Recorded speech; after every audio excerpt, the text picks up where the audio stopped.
How to fix Equalizer APO not working. So first of all, if you're having trouble even opening up this application, what you need to do is head over to the installer, just type in Equalizer APO, and then just try to find an older version. So here we can go to SourceForge, go to Files here, and then click on an older version here. As you can see, 1.3 has a bunch of downloads, maybe try that one. Now, if you can open the application, but for some reason the EQ just isn't working, make sure that you've selected the right device.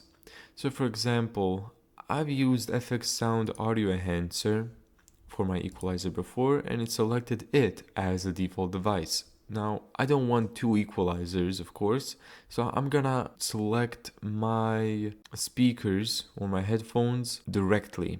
If these are not popping up, make sure that you type in Equalizer APO device selector, and then make sure that your speakers or headphones, whatever you're using as playback, is selected. Same thing goes for the capture devices for the microphones. Now, if you're having trouble with a certain device, select troubleshooting options. Let's select this one, for example, and make sure install as SFX EFX is selected. Thank you so much for watching this video.